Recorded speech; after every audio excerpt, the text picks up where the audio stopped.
क्या आपको किसी ऐसी फिश के बारे में पता है जो अपने एनिमीज को इलेक्ट्रिक शॉक्स देकर इनकैपेसिटेट कर सकती है?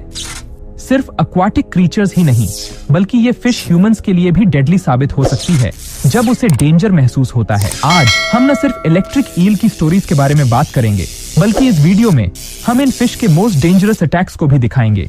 आप भी अग्री करेंगे कि ये काफी इंप्रेसिव थिंग है। तो चलिए वीडियो स्टार्ट करते हैं। Electric eel. अर्थ पे हर क्रीचर में अलग अलग क्वालिटीज होती हैं, खुद को प्रोटेक्ट करने के लिए और अपना पेट भरने के लिए।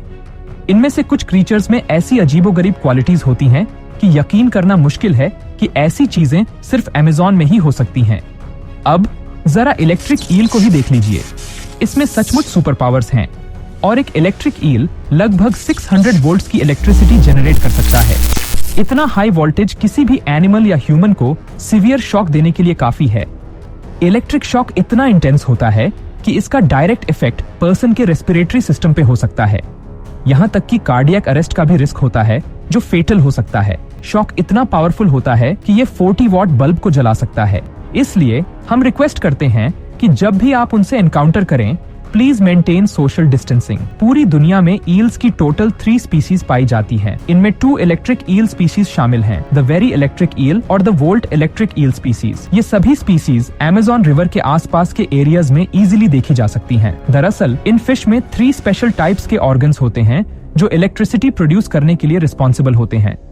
ये हैं the main organ, the hunters organ और द सैट्स ऑर्गन। ये सभी organs specially modified muscle cells से बने होते हैं जो इस फिश को इलेक्ट्रिसिटी प्रोड्यूस करने और इवन द लार्जेस्ट प्रेडेटर्स को भी भगाने की परमिशन देते हैं। अगर आप बिलीव नहीं करते तो खुद देख लीजिए कि कैसे ये फिश बहुत लार्जर एनिमल्स को भी हिला सकती है। Number 1, when a dog shocked by electric eel attack. ऐसा एनकाउंटर देखना बहुत रेयर है जहां लैंड एनिमल्स पानी में रहने वाले क्रीचर्स से फेस ऑफ करते हैं, लेकिन जब भी ऐसा होता है तो उनके बीच का टसल काफी एंटरटेनिंग हो जाता है। यहाँ देखा जा सकता है कि जिस मोमेंट एक डॉग इलेक्ट्रिक ईल को कैच करने की कोशिश कर रहा है, अचानक ये फिश डॉग को जैप कर देती है। बेचारे डॉग को समझ नहीं आया होगा कि उसे क्या हुआ। बेचारा एनिमल चुपचाप वापस अपने घर चला जाता है। अलग से लैंड एनिमल्स के अलावा इलेक्ट्रिक ईल पानी में रहने वाले डीमंस जैसे क्रोकोडाइल्स को भी अटैक कर सकता है। अगर आप बिलीव नहीं करते तो इस वीडियो को देख लीजिए। Number 2, electric eel almost killed crocodile. यहाँ साफ देखा जा सकता है कि ये डेंजरस फिश को अटैक करने की कोशिश कर रहा है और रिस्पॉन्स में फिश काउंटर अटैक करती है।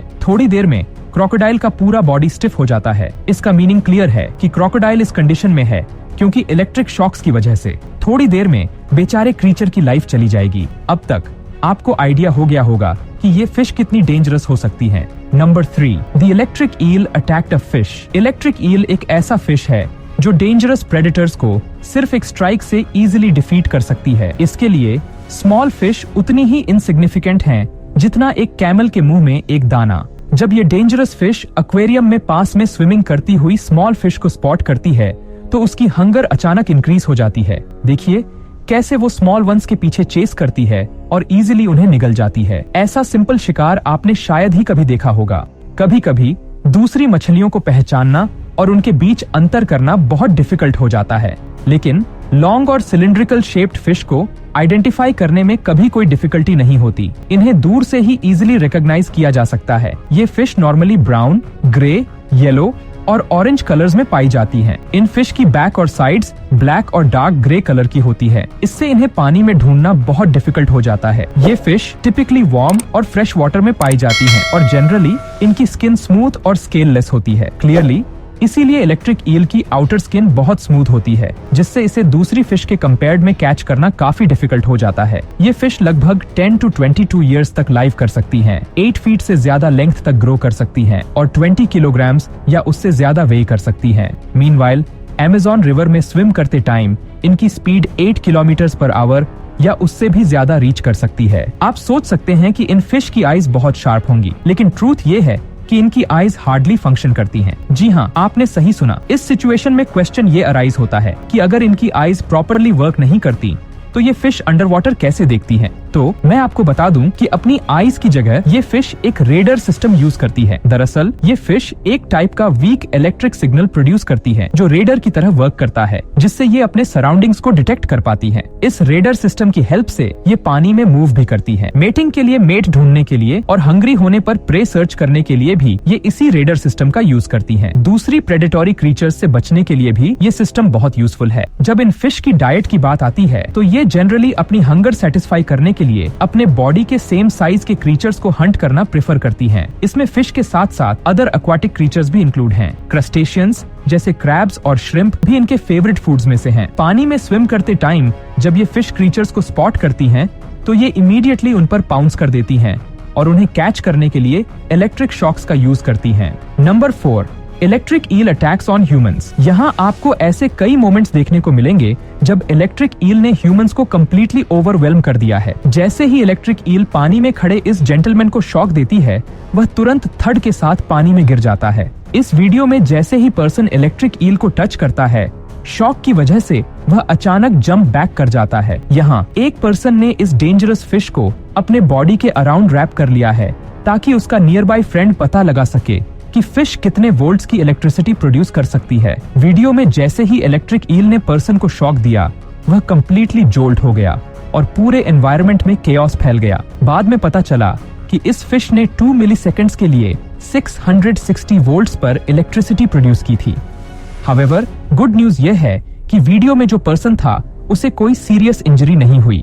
Number 5, electric eel attacks on shark. अगर electric eel out of control हो जाए तो शार्क जैसी डेंजरस फिश भी इससे एस्केप करने में स्ट्रगल करती है। कुछ ऐसा ही यहाँ ऑब्जर्व किया गया जब सडनली इस डेंजरस फिश ने शार्क पर अटैक कर दिया। जनरली ऐसे अटैक्स के बाद शार्क्स इजीली खुद को फ्री कर लेती हैं, लेकिन यहाँ हमने कुछ डिफरेंट देखा। दरअसल पीछे से अटैक होने की वजह से इलेक्ट्रिक ईल पूरे फाइट में डोमिनेट रही। अटैक तो दूर, शार्क खुद को फ्री करने में भी स्ट्रगल करती रही, प्रोफ्यूजली स्वेटिंग। लॉन्ग स्ट्रगल के बाद आखिरकार शार्क ने डिफीट कंसीड कर ली।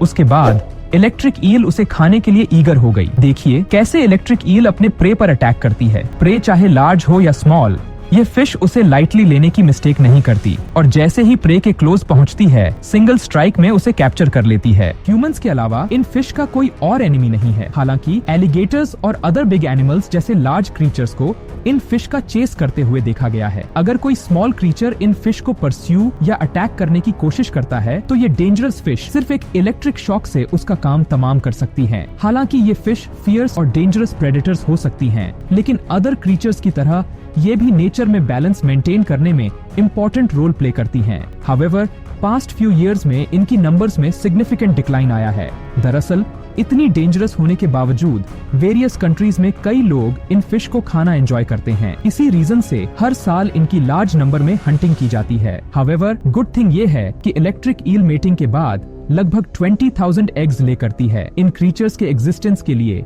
ये एक रे ऑफ होप है। तो इसी के साथ हम अपनी लीव लेते हैं। हमें उम्मीद है कि आप ये वीडियो एंजॉय किया होगा। जाने से पहले प्लीज इस वीडियो को लाइक कर दीजिए और कमेंट्स में हमें जरूर बताइए कि आपको इलेक्ट्रिक ईल के बारे में हमारा वीडियो कैसा लगा और क्या आपने पहले कभी इलेक्ट्रिक ईल के ऐसे अटैक्स देखे हैं। एंड यस, अगर आपने अभी तक हमारे यूट्यूब चैनल को सब्सक्राइब नहीं किया है तो इमीडिएटली सब्सक्राइब कर लीजिए और बेल आइकॉन को भी प्रेस कर दीजिए ताकि आपको हमारे वीडियोस के notifications as soon as possible मिल सकें।